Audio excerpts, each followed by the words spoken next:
To say, I have been here for 4 years in the Senate. I have never seen a witness stonewall like this before. Never. And I've seen a lot. This is extraordinary. Do you remember this post?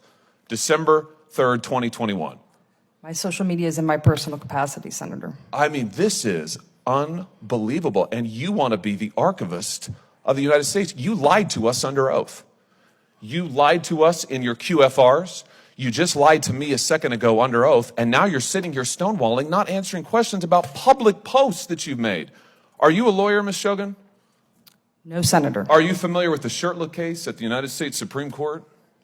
No, Senator, I'm not. Well, in that case, the Supreme Court held that, in fact, it constitutes viewpoint discrimination for a government entity to remove religious flags from its property when it's opened up the property to allow other people to put flags on it. Exactly the question that you were addressing in your public posts on Twitter.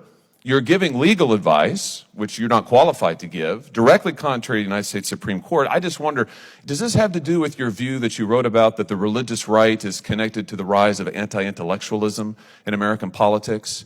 Is that why you said what you said about religious flags, that the religious right is a force for anti-intellectualism? Explain that to me. No, Senator. Do you stand by your comment that the religious right is part of the rise of anti-intellectualism in American politics?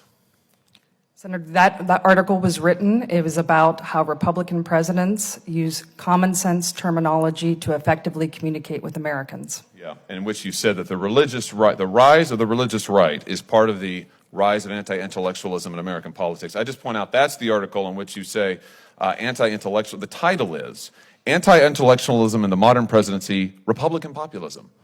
Very nonpartisan.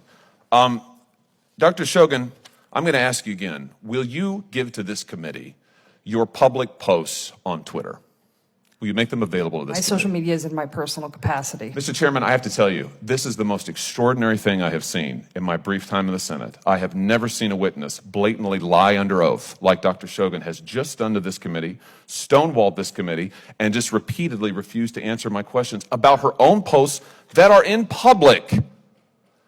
For these reasons, I will oppose your nomination, and I strongly, strongly urge this committee to take action on this and force this witness to own up to the fact that she is misleading us right now before our eyes, Mr. Chairman.